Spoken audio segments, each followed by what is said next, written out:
आप सभी को नमस्कार। आज हम एक नया टॉपिक शुरू करने जा रहे हैं, factors affecting rate of reaction. इसमें हम जानेंगे कि बहुत सारे ऐसे फैक्टर्स हैं जो रेट ऑफ रिएक्शंस मतलब स्पीड ऑफ रिएक्शन को बढ़ा भी सकते हैं और घटा भी सकते हैं। कई फैक्टर्स इसके पीछे काम करते हैं, वन बाय वन इनको हम डिस्कस करेंगे। जो फैक्टर्स अफेक्ट करते हैं रेट ऑफ रिएक्शन को, पहले हम उनको लिखते हैं एक बार, उसके बाद उनको डिस्कस करेंगे। सबसे पहले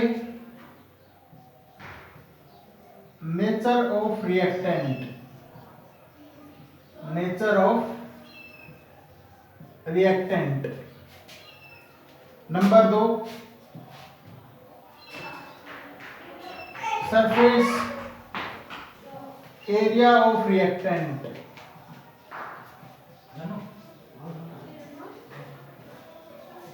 नंबर 3 कॉन्सेंट्रेशन ऑफ रिएक्टेंट।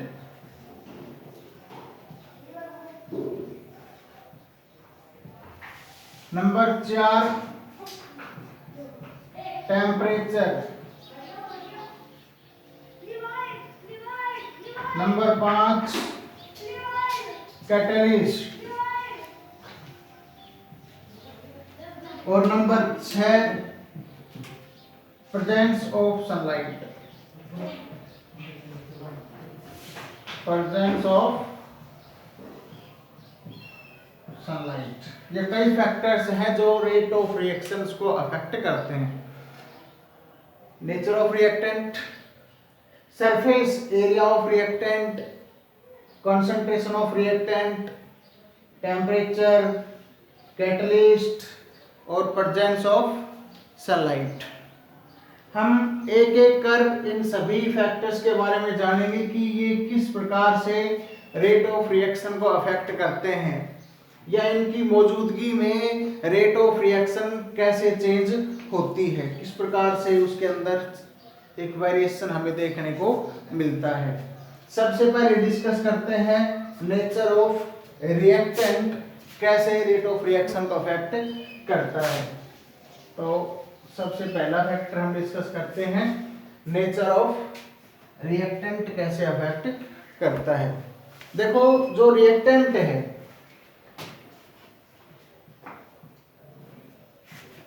ये मेनली दो तरह का हो सकता है।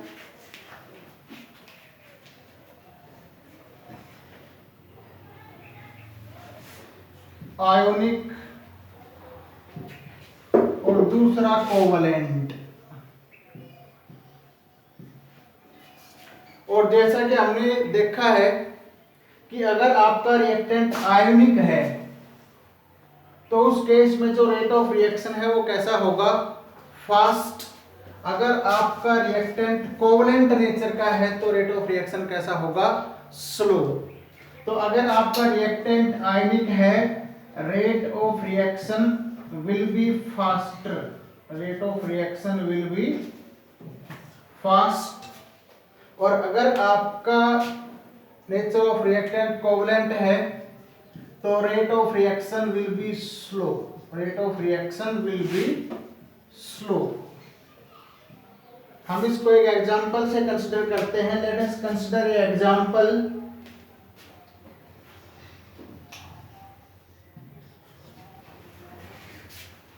हमारे पास है NaOH प्लस HCl। HCl इसके साथ हमने लिया है NaOH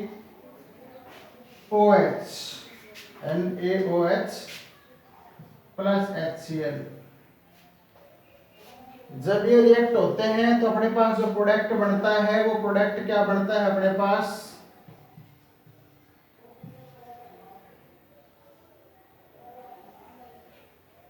NaCl प्लस H2O।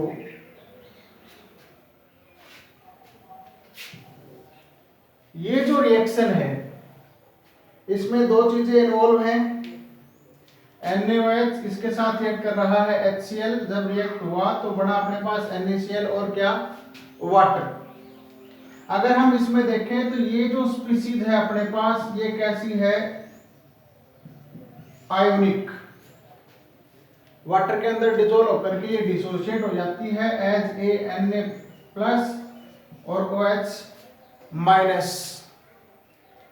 तो इस केस में जो आपका रिएक्शन है वो बहुत फास्ट रेट पे होगा, रिएक्शन विल बी फास्ट, मतलब रेट ऑफ रिएक्शन कैसी होगी आपकी, फास्ट। सेम एग्जांपल हम एक और इधर डिस्कस करते हैं। हमारे पास है CH3OH और हमने इसके साथ लिया है HCl। प्रोडक्ट अपने पास क्या बनता है इस केस में,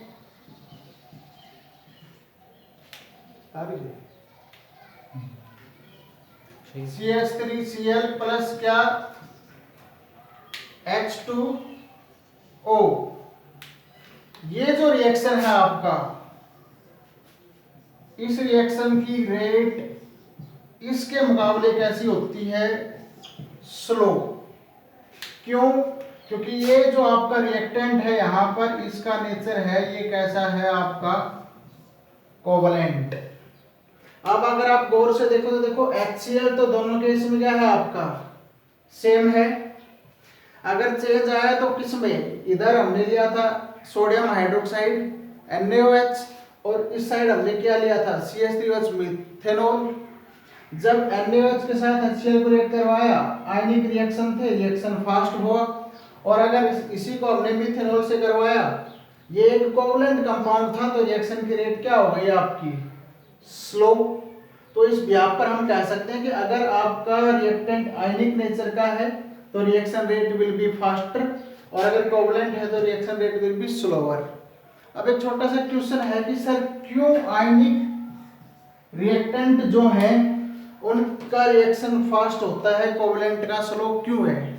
Why ionic reaction are faster? Why ionic reaction are faster?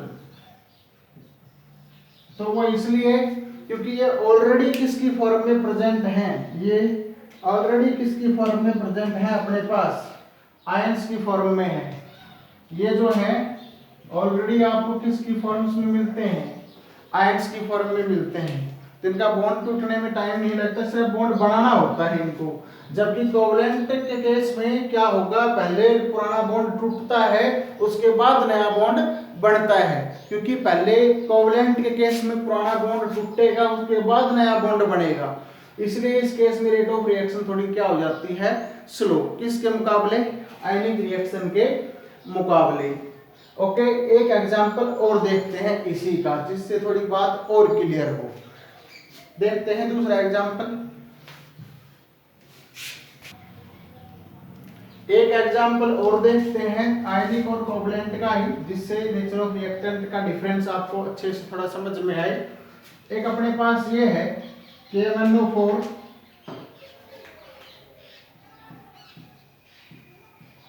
Potassium permanganate which is a well known oxidizing agent.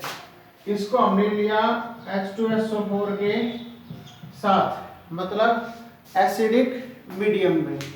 Acidic medium में हमने इसको लिया और इसको रिएक्ट करवा दिया हमने किसके साथ, FeSO4 के साथ। ये FeSO4 एक आयनिक कंपाउंड है। ओके, तो यहाँ पर एक रिएक्शन होगी, उस रिएक्शन का प्रोडक्ट क्या बनेगा, जब ये आपस में रिएक्ट करेंगे तो जो प्रोडक्ट अपने पास आएगा वो प्रोडक्ट क्या आएगा, जो प्रोडक्ट आपको देखने को मिलता है वो क्या देखने को मिलता है, K2SO4 plus MnSO4 plus Fe2SO4 thrice plus कुछ मात्रा में क्या बाहर निकलेगा आपका, वाटर। ये रिएक्शन आपकी होती है। यहाँ पर हो क्या जाता है, ये जो FeSO4 है इसका ऑक्सीडेशन हो गया।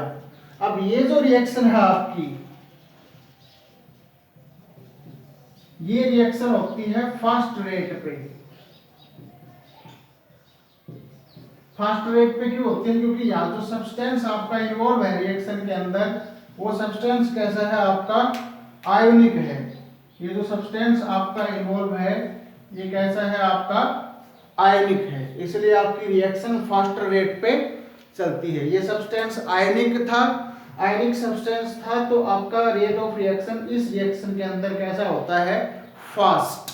अब सेम एक एग्जांपल और लेते हैं हम, जिसमें हमने क्या लिया? KMnO4 वही H2SO4, और यहाँ पर हमने एक सब्सटेंस लिया oxalic acid COOH, that is oxalic acid. तो रिएक्शन अपनी होती है यहाँ पर, और जो प्रोडक्ट अपने पास आता है वो प्रोडक्ट क्या आता है? K2SO4 plus MnSO4 plus H2O, और अपने पास कुछ मात्रा में क्या बाहर निकलती है यहाँ से? CO2। कुछ मात्रा में क्या बाहर निकलेगी आपके पास? CO2। तो ये अपने पास यहाँ पर प्रोसेस हुआ। ये जो आपका रिएक्शन है इसमें ये जो रिएजेंट है ऑक्सैलिक एसिड, इसका नेचर कैसा है? कोवलेंट। FeSO4 का नेचर कैसा था? आयनिक। तो यहाँ रिएक्शन रेट होती है फास्ट रेट पे, और इसकी अगर हम रिएक्शन रेट देखेंगे तो इसकी जो रिएक्शन रेट है वो कैसी होती है? स्लो। तो ओवरऑल बात ये निकल के आती है कि अगर आपका रिएक्टेंट आयनिक है, rate of reaction will be faster. अगर आपका रिएक्टेंट कोवलेंट है तो rate of reaction will be slower. पहला कॉन्सेप्ट। दूसरा कॉन्सेप्ट नेचर ऑफ रिएक्टेंट में ही अपने पास जो आता है उसको डिस्कस करते हैं। दूसरा जो कॉन्सेप्ट है नेचर ऑफ रिएक्टेंट का, वो दूसरा कॉन्सेप्ट क्या है? If the bond of reactant species broken easily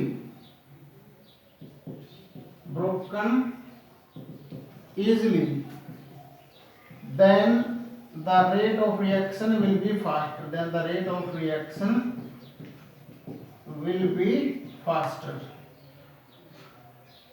and vice versa,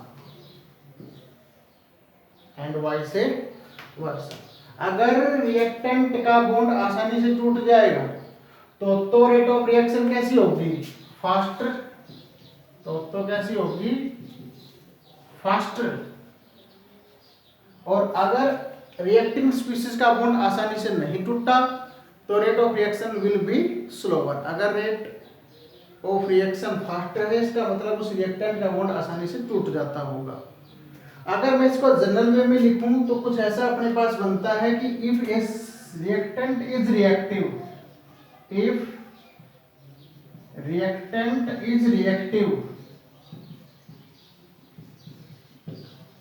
then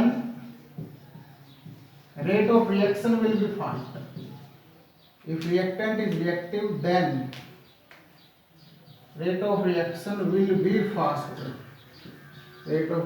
will be faster. अगर रिएक्टेंट आपका रिएक्टिव है तो रेट ऑफ रिएक्शन कैसा होगा? फास्टर होगा। एग्जाम्पल देखते हैं इसका। जैसे अपने पास दो एग्जाम्पल हैं, number 1, number 2, CO plus O2 NO plus O2 that gives CO2 that gives NO2। अगर इन दोनों स्पीशीज को देखो तो कुछ ऐसा नजर आता है कि दोनों रिएक्टिंग स्पीशीज सेम है, लेकिन जब हम इन दोनों का नेचर और इनकी रेट देखते हैं तो दोनों अलग हैं। इसका जो रेट है वो स्लो है। यहाँ पर ये जो रिएक्टिंग स्पीशीज है कोवलेंट ही है, दोनों कोवलेंट ही ये और कोवलेंट ही ये, लेकिन रेट भी इसका स्लो है। और इसकी जब हम रेट देखेंगे तो ये जो रेट आती है ये रेट कैसी है? फास्ट। तो यहाँ रेट में डिफरेंस कहाँ से डेवलप होता है? नेचर ऑफ रिएक्टेंट ये भी कोवलेंट ये भी कोवलेंट, लेकिन यहाँ रेट में कैसे डिफरेंस क्रिएट हुआ? तो यहाँ जो डिफरेंस आया है वो किससे आया है? इनकी स्टेबिलिटी से। इनके बॉन्ड ब्रोकन एबिलिटी से, है ना। जो CO है, कार्बन मोनोऑक्साइड जो है, ये एक स्टेबल स्पीसीज है, ये स्टेबल है, तो does not react easily, does not react easily, ये आसानी से रिएक्ट नहीं करेगी। जबकि NO नाइट्रिक ऑक्साइड जो है आपका, ये एक अनस्टेबल स्पीसीज है, ये आपकी एक अनस्टेबल स्पीसीज है, अनस्टेबल, अनस्टेबल है, तो ये आसानी से क्या कर जाएगी, रिएक्ट इजिली, इसलिए इसकी रेट फास्ट और CO प्लस O2 की रेट स्लो। तो पहला कॉन्सेप्ट शायद क्लियर हुआ होगा नेचर ऑफ रिएक्टेंट का। अगर रिएक्टेंट आयनिक है, reaction rate slow, sorry reaction rate fast, covalent है तो स्लो। अगर रिएक्टेंट रिएक्टिव है, उसके बॉन्ड आसानी से टूटेंगे, तो reaction rate fast, otherwise slow. Next दूसरे फैक्टर की तरफ चलते हैं। दूसरा जो फैक्टर है जो रेट ऑफ रिएक्शन को अफेक्ट करेगा, वो है सरफेस एरिया ऑफ रिएक्टेंट। अगर हम बात करें तो सीधी सी एक बात अपने पास निकल के आएगी कि rate of reaction is directly proportional to the surface area. अगर सरफेस एरिया ज्यादा है तो रेट ऑफ रिएक्शन ज्यादा होगा, सरफेस एरिया कम तो रेट ऑफ रिएक्शन कम। जितना ज्यादा सरफेस एरिया होगा, रेट ऑफ रिएक्शन उतना ही ज्यादा होगा। एक छोटा सा एग्जांपल हम यहाँ पर देखते हैं। फॉर एग्जांपल, जैसे हमारे पास है जिंक, इसको हमने रिएक्ट करवाया है H2SO4 के साथ, या हमने लिया जिंक, इसको रिएक्ट करवाया H2SO4 के साथ, तो प्रोडक्ट अपने पास बनता है ZnSO4 प्लस H2। ये जो जिंक हमने लिया यहाँ पर, ये लिया है हमने पाउडर की फॉर्म में, और सेम रिएक्शन ये का ही हम करवाएं दोबारा से, जिंक और H2SO4 का ही, अपने पास बनती है ZnSO4 प्लस H2। इस रिएक्शन को हमने करवाया है। अभी ये जो जिंक हमने ली है, ये पाउडर की बजाय हमने किसकी फॉर्म में ली हुई है, एक रोड की फॉर्म में। तो ये सेम रिएक्टेंट है दो, पाउडर ZnSO4 प्लस H2 बनेगा। अगर रोड की फॉर्म में लिया तो भी अपने पास जिंक सल्फेट प्लस H2 बनेगा। लेकिन जब हम इन दोनों की रेट ऑब्जर्व करते हैं, तो ये जो रिएक्शन है, इसका रेट फास्ट आता है, और ये जो नीचे वाला जो रिएक्शन है, इसका जो रेट है, इसका रेट कैसे आएगा अपने पास, स्लो। ऐसा क्यों कि सरफेस एरिया बढ़ने से रेट ऑफ रिएक्शन बढ़ जाता है। सरफेस एरिया बढ़ने से रेट ऑफ रिएक्शन इसलिए बढ़ जाता है क्योंकि ज्यादा रिएक्टेंट कांटेक्ट में आता है रिएजेंट्स के साथ, और वो जल्दी से क्या करते हैं, रिएक्ट करते हैं, तो उस हिसाब से रेट ऑफ रिएक्शन क्या हो जाती है, आपकी इंक्रीज हो जाती है। अब हम चलते हैं फैक्टर नंबर 3 जो रेट ऑफ रिएक्शन को अफेक्ट करता है उसकी तरफ।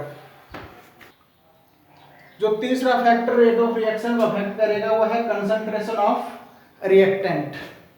कंसंट्रेशन रेट ऑफ रिएक्शन को कैसे अफेक्ट करती है, सीधी सीधी बात है, rate of reaction is directly proportional to concentration of reactant. Concentration of reactant, जितना ज्यादा आप कंसंट्रेशन लेंगे रिएक्टेंट का, उतना ही फास्ट रेट पे क्या होगा, आपका रिएक्शन होगा। जितना ज्यादा हम रिएक्टेंट लेके चलेंगे, उतनी ही फास्ट रेट पे क्या होगा, आपका रेट प्रोसीड करेगा। ऐसा क्यों, वाई, कि कंसंट्रेशन अगर रिएक्टेंट की ज्यादा है तो क्यों फास्टर रेट पे रिएक्शन होता है, उसके पीछे कारण है। कारण क्या है, according to the collision theory. Collision theory आपकी काइनेटिक्स में ही है, आगे आने वाली टॉपिक्स के अंदर हम इसको डिस्कस करेंगे कोलिजन थ्योरी को। लेकिन कंसंट्रेशन ऑफ रिएक्टेंट से रेट ऑफ रिएक्शन बढ़ता है, इसका लॉजिक, इसका जो कॉज है वो हम इसके बिहाफ पर एक्सप्लेन कर सकते हैं। ठीक है, तो क्या है, देखो, according to the collision theory,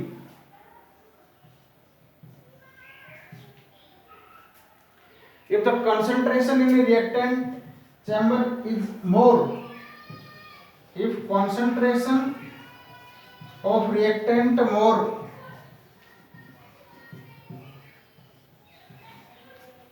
then more collision will takes place, then more collision will takes place, more collision will takes place and rate of reaction increase and number of effective collision will increase, number of effective collision will increase, hence rate of reaction also increase, rate of reaction also increase। Collision theory के according अगर आपके पास reactant container में ज्यादा reactant है, collision theory के according अगर reaction chamber में ज्यादा रिएक्टेंट है, ज्यादा कोलिजन होंगे जिससे इफेक्टिव कोलिजन की संख्या बढ़ती है और उससे रेट ऑफ रिएक्शन क्या हो जाता है आपका इंक्रीज हो जाता है। कैसे वो देखते हैं। जैसे मान लो एक रिएक्शन कंटेनर है, इसमें हमने स्मॉल रिएक्टेंट लिया हुआ है, कुछ रिएक्टेंट है जैसे मान लो, फिर हमने थोड़ा सा रिएक्टेंट की कंसंट्रेशन बढ़ा दी और फिर रिएक्टेंट की कंसंट्रेशन और बढ़ाई दी। तो according to the collision theory जब भी रिएक्शन होता है, दो मॉलिक्यूल्स या रिएक्टिंग स्पीशीज आपस में एक दूसरे के साथ क्या करती हैं, कोलाइड करती हैं। अब जितना ज्यादा रिएक्टेंट होगा कंटेनर में उतने ही ज्यादा उनके आपस में कोलाइड करने के चांसेस बढ़ेंगे। जितने ज्यादा कोलिजन होंगे उससे इफेक्टिव कोलिजन्स की संख्या क्या होगी, बढ़ेगी, जिससे ज्यादा रिएक्टेंट किस में कन्वर्ट होगा, प्रोडक्ट में, तो रेट ऑफ रिएक्शन भी क्या हो जाएगी, बढ़ जाएगी। जैसे अगर यहाँ कम रिएक्टेंट से इनके बीच में जो कोलिजन होगा वो कम ही कोलिजन होगा, लेस नंबर ऑफ कोलिजन,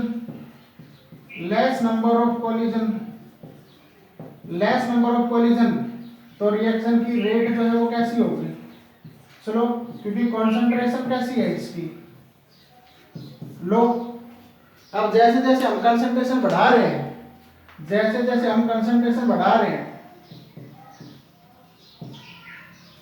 जैसे यहाँ देखें तो अभी रिएक्टेंट स्पीशीज बढ़ाई तो इनके बीच में कोलिजन्स की संख्या क्या हो जाएगी, बढ़ेगी।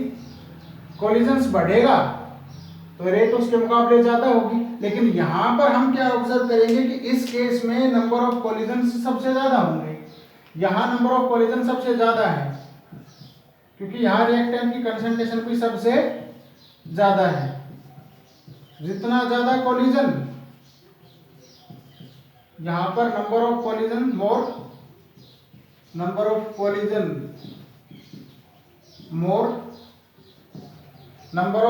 मोर है तो rate will be fast, rate कैसा होगा आपका, फास्ट होगा। और ये ऐसा क्यों है, क्योंकि यहाँ पर जो कंसंट्रेशन है वो कंसंट्रेशन कैसी है, ज्यादा है। तो अगर ज्यादा कंसंट्रेशन है तो नंबर ऑफ कोलिजन्स ज्यादा होंगे, तो रिएक्शन की रेट भी कैसी होगी, ज्यादा होगी। अगर रिएक्टेंट की कंसंट्रेशन कम है, नंबर ऑफ कोलिजन्स कम होंगे तो रेट स्लो होगी। तो इस व्याप पर हम कह सकते हैं कि रेट ऑफ रिएक्शन डायरेक्टली किसके प्रोपोर्शनल है, कंसंट्रेशन ऑफ रिएक्टेंट के। इसको मैं ग्राफ की सहायता से भी बता सकता हूं, कुछ ऐसे, एक तरफ हम ले कंसंट्रेशन और एक तरफ हम ले रेट। तो जैसा कि हमने सीखा है कि rate of reaction directly proportional है किसके, कंसंट्रेशन के। तो इसका जो कर्व आएगा ग्राफ का वो बिल्कुल कैसा आ जाएगा, स्ट्रेट लाइन, कि जितनी ज्यादा कंसंट्रेशन उतना ज्यादा रेट, कम कंसंट्रेशन तो रेट कम। अब हम मूव करते हैं किसकी तरफ, फैक्टर नंबर 4 जो रेट ऑफ रिएक्शन अफेक्ट करता है।